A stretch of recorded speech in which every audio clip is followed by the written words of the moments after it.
m'a annoncé, Gabriel Mokia est avec nous. Bonsoir, monsieur Mokia. Bonsoir, monsieur le journaliste. Vous êtes le président national du MDECO. Oui. Une formation politique dont vous êtes l'initiateur, un parti qui fait partie de l'Union sacrée depuis un certain temps. Oui. Gabriel Mokia, on commence par ce sujet brûlant d'actualité. C'est donc la lettre ou la correspondance que les députés provinciaux du Nord Kivu ont adressée au président de la République. Eux, les 17, estiment qu'il faille résoudre cette crise sécuritaire par des moyens pacifiques, en soutien justement ou en relayant, soutenant la position des chefs d'État de la communauté est-africaine. Vous personnellement, vous connaissez les élus provinciaux du Nord Kivu. Comment avez-vous accueilli cette nouvelle? Bon, de tout, qu'est-ce que vous appelez soutenir par des moyens pacifiques? C'est-à-dire que là où les assaillants ont pris le territoire, donc on doit faire du pacifique comme ça, et ils restent avec ces territoires, et nous restons de l'autre côté. Apparemment, les élus provinciaux du Nord Kivu sont pour le dialogue avec le Rwanda, le dialogue avec les terroristes du M23, les ADF, parce que le sang a beaucoup coulé, la population dans l'errance.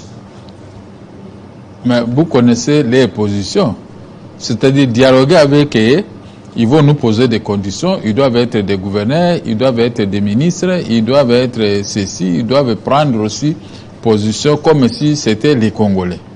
Or que, à mon entendement, ces gens ne veulent pas rester des Rwandais. Ils veulent rester Rwandais Congolais.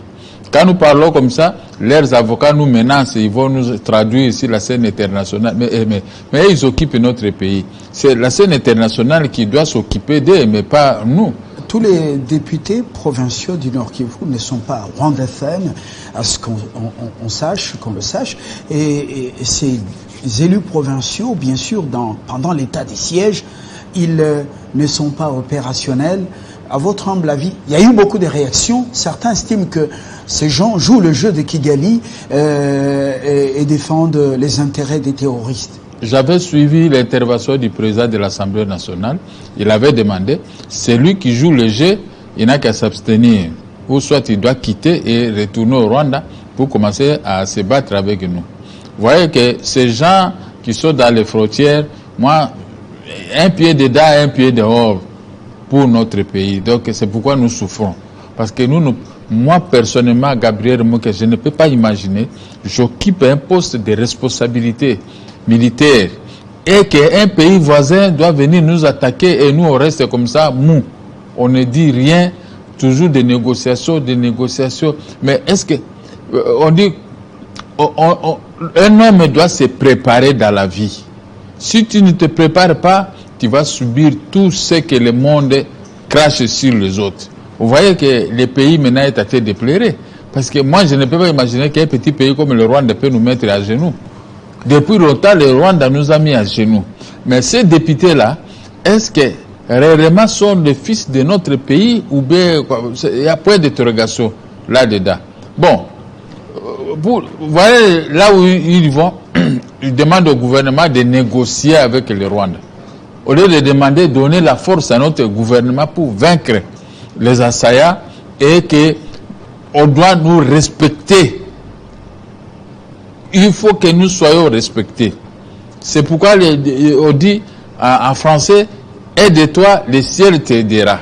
Mais si nous ne voulons pas que le ciel puisse nous aider, puisque nous manquons la force, qu'est-ce que nous pouvons faire pour ça? Moi, je vous suis ce que vous dites. Mais ces députés-là sont sincères. Il faut se comprendre, est-ce qu'ils sont sincères? Quand quelqu'un n'est pas sincère, il peut toujours vous dire des choses erronées. Donc, il vous ironise pour que vous puissiez perdre des pédales. Voilà, nous avons perdu les pédales parce que comment ces gens occupent notre territoire national?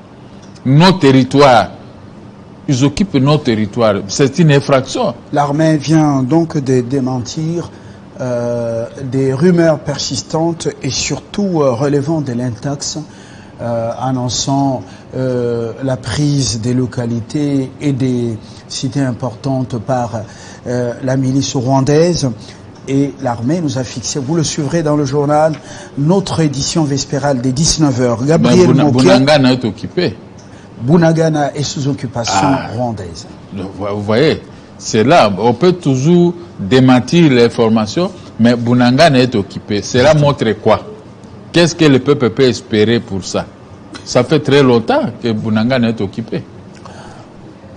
Une députée européenne a dit que la communauté internationale et l'Union européenne connaissent ce qui se passe au Congo, ce calvaire, mais ferment les oreilles.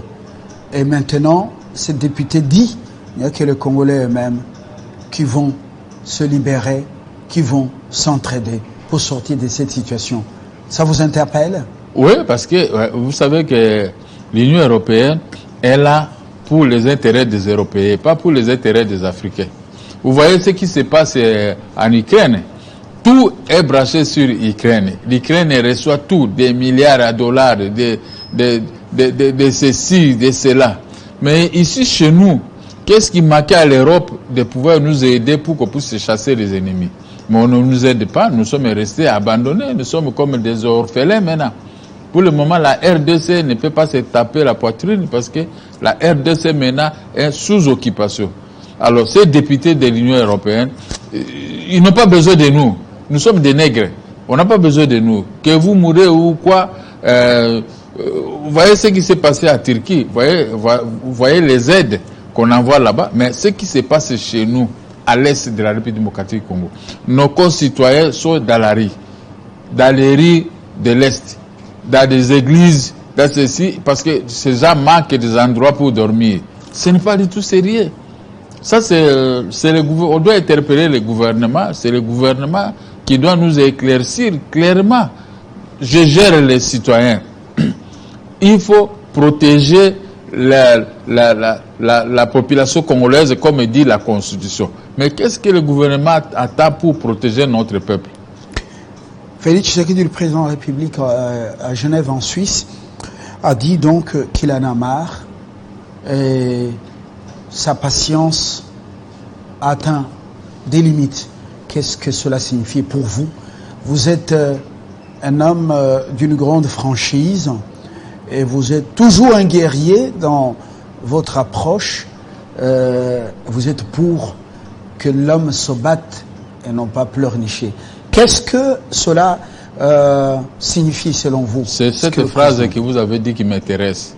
Je suis pour que l'homme se batte et non pleurnicher tous les jours.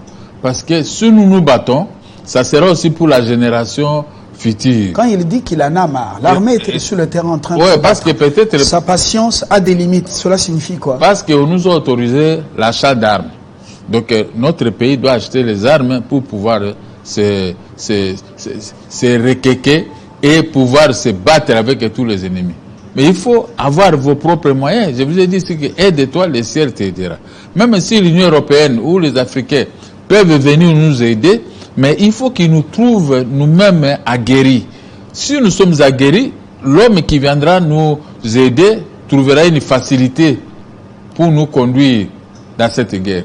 Un président, quand il fait une telle déclaration, dans une approche prospective, les esprits avertis peuvent déjà dénicher le lendemain, par exemple, des actions ou le changement de paradigme au front ou sur d'autres fronts militaires, diplomatiques et même économiques.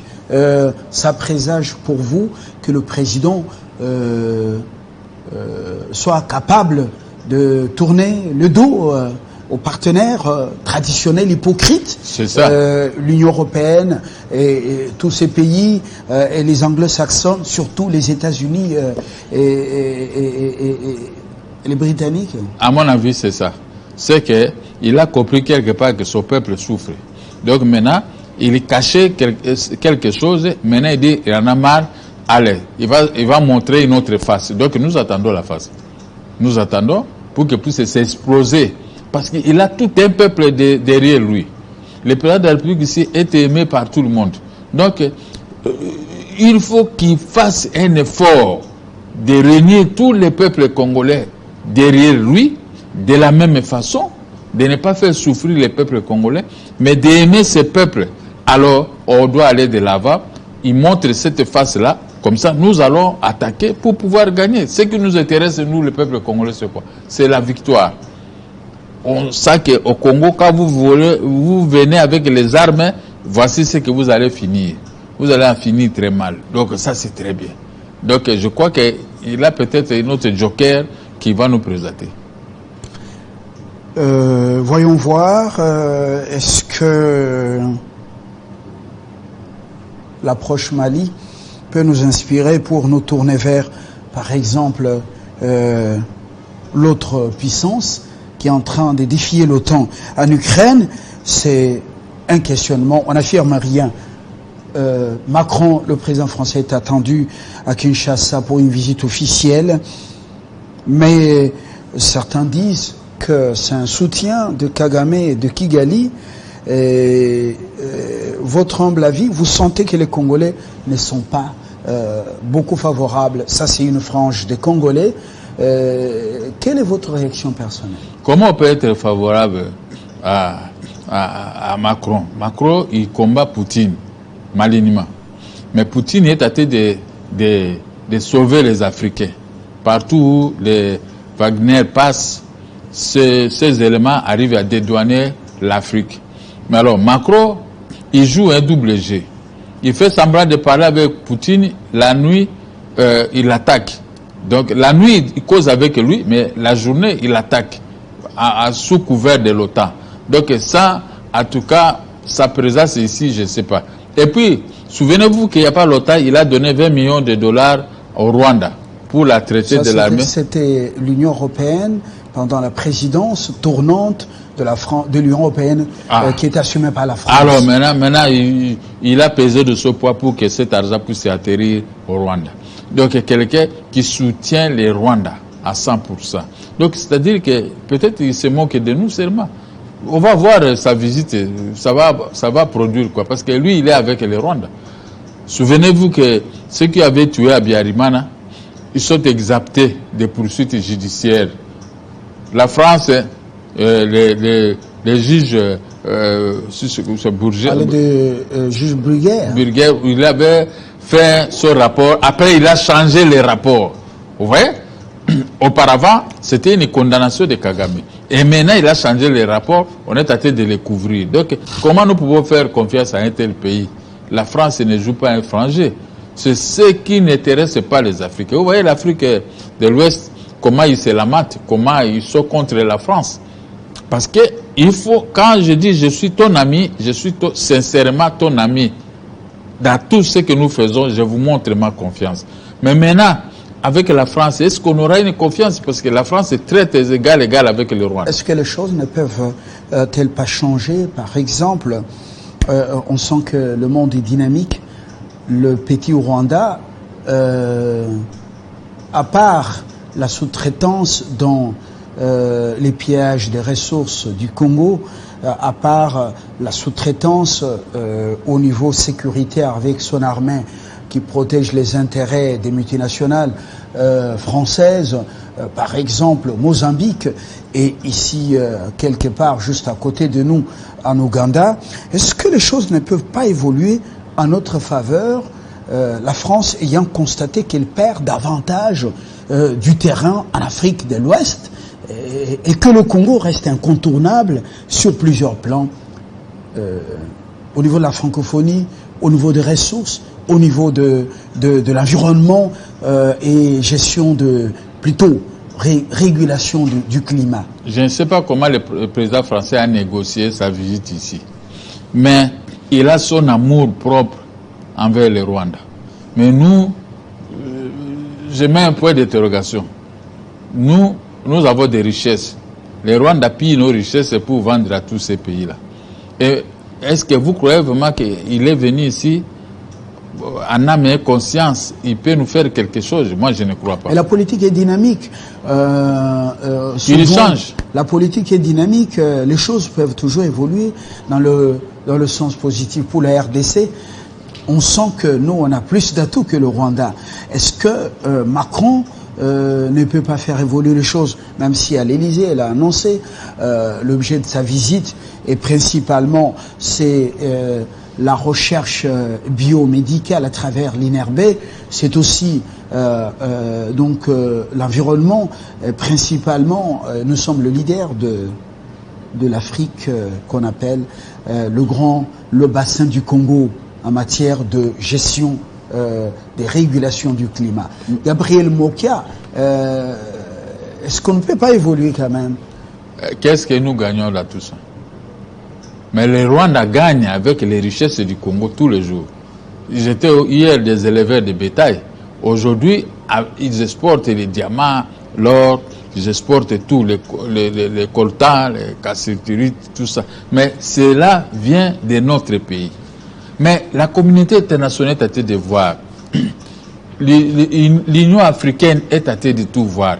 Qu'est-ce qui manque à ces gens de prendre une décision finale, comme ils sont à de prendre une décision en Ukraine? Nous ne pouvons pas être comme l'Ukraine, surtout que nous sommes un pays riche. Mais nous donnons tout. D'ailleurs, les Congolais ne sont pas très difficiles. Mais nous donnons tout. Mais qu'est-ce qui manque à ces gens-là de nous aider? Quand vous comptez sur eux, moi je ne crois pas. Si l'Union européenne se réunit à votre faveur, là, vous pouvez avoir des atouts pour pouvoir gagner cette guerre. Mais l'Union européenne est sous la coupe d'une femme qui est là, qui dirige l'Union européenne. Moi, je ne crois pas. Et vous voyez comment ils combattent Poutine. Alors que Poutine s'est bien justifié qu'il ne voulait pas que l'Union européenne puisse, l'OTAN puisse mettre ses missiles en Ukraine. Parce que l'Ukraine égale la Russie. Mais voilà comment on détourne les choses. On croit que Poutine est mauvais. Non, Poutine n'est pas mauvais. Gouverner, c'est prévoir. Laisser l'ennemi s'armer tout autour de ta porte, là, c'est mauvais pour toi. Et quand Poutine vient, justement, c'est à travers Wagner. Ce n'est pas l'armée russe qui vient donc au secours des Africains. Mais sur son impulsion. Oui. Partout où Wagner s'est installé, même s'il y a justement des victoires qui se multiplient sur les terroristes, mais c'est pas le ciel quand même, hein, c'est pas le ciel. Hein. Mais Wagner donne l'espoir quand même. C'est pas le ciel au Mali, c'est pas le ciel au Burkina Faso. Mais parce que même chez toi des rats, Wagner est là, mais c'est pas le ciel. Hein. Parce qu'il y a des combats qui ont commencé avant. Vous voyez, les débuts du combat, c'est autre chose, mais vous ne connaissez pas l'aboutissement. Maintenant, Wagner est venu au milieu. Mais il faut qu'il combatte aussi pour pouvoir obtenir les atouts majeurs dans cette guerre. Vous voyez, partout où il passe, mais il trouve déjà les djihadistes, ils sont là. Il trouve que les Européens ont placé déjà par-ci, par-là. Donc, il y a maintenant double guerre. Alors là, qu'est-ce qu'on peut dire? Même si Wagner venait ici chez nous, il y a déjà la guerre. Il y a les pays voisins qui nous attaquent aussi sous couvert des Congolais. On dit qu'ils sont ceci, alors qu'ils ne sont pas Congolais. Et ce sont des étrangers qui nous attaquent à cause de nos richesses. Alors là, ça ne va pas. Et ça me fait rire quand j'entends les avocats rwandais disent qu'ils vont nous attaquer à la justice, nous qui critiquons peut-être, mais il faut qu'ils quittent notre pays. Est-ce que vous pouvez me voir, moi, aller créer une rébellion quelque part pour aller attaquer les Rwandais? Voilà, on termine par justement cette autre question. Macron ne vient pas qu'au Congo, il est annoncé au Gabon, en Angola, au Congo-Brazzaville, je ne sais pas encore quel autre pays, mais concrètement, lorsque nous poussons loin la réflexion, Macron, dans ces pays africains, alors que le Congo est agressé, toujours quelque chose... Qu'est-ce qu'il faut redouter, selon vous? Bon, moi, je redoute sa présence ici parce que ça ne va rien changer. D'abord, il va trouver un environnement qui n'est pas propre parce que les Congolais, entre nous, on ne s'aime pas. Il va trouver ici, nous avons des cœurs très durs. Quand quelqu'un est ministre, il est ministre pour lui et sa famille. Sous la coupe du chef de l'État, bien sûr. Mais les Congolais, entre nous, nous sommes des vrais rancuniers. il n'y a pas d'amour. Mais quand un pays manque l'amour, ce que Dieu dit, l'amour du prochain, vous voyez maintenant ce qui peut arriver. Voilà, comme en Afrique, il n'y a pas l'amour. Voilà maintenant, nous souffrons. Pourquoi on dit sur Macron, tu soutiens le Rwanda et tu vas maintenant au Congo? Oui, il vit au Congo, ça c'est la politique. Peut-être pour voir, il a d'autres stratégies. Mais les Congolais en souffrent. En souffrent par les gouvernements ici qui n'aiment pas les Congolais. Hein? Nous-mêmes, nos frères qui sont dans les ministères et tout ça ne nous aiment pas. Ne nous aiment pas. L'orgueil ne prend pas les téléphones. Ce sont les gens qui se comportent comme s'ils sont avec Dieu. Alors que nous sommes tous des passagers sur la terre de nos ancêtres. Sur cette terre. Donc il faut que nous tirons une leçon que Macron est avec les Rwandais. Je ne sais pas quel est le discours qui va amener ici dans notre pays et nous allons écouter. C'est à partir de ce discours, nous allons maintenant comprendre qui est Macron. Très bien. Gabriel Mokia, je vous remercie d'être venu et d'avoir mis de la voix justement à ce sujet d'actualité brûlante en RDC, en Afrique. Merci. Le président français attendait à Kinshasa. Oui, une visite importante. On va l'écouter. Peut-être qu'il pourrait davantage changer les phrases de sa communication sur place. Mais les Congolais sont très divisés sur cette visite. Pour certains, ça ne vaut pas la peine. Il vient se moquer de nous. Pour les autres, il faut qu'ils viennent et qu'ils arrêtent seulement de nous distraire sur le volet humanitaire, qu'ils disent à leur allié Kagame de pouvoir retirer ses militaires du Congo. Le changement doit être sur le terrain et non par la bouche. Très bien. On peut parler avec la bouche, mais il faut qu'on voit que tel Bounagan est libéré, ceci est libéré, les Congolais sont rentrés dans leur pristine État. À ce moment-là, nous pouvons maintenant croire à ces chefs d'État du monde qui viennent chez nous. Merci Gabriel Mokia. Nous allons suivre l'actualité jusqu'au 5 pour pouvoir écouter de plus près le président français qui est un homme intelligent, peut-être qu'il adaptera justement sa communication aux réalités du Congo, au-delà de ce qu'il a dit à l'Élysée.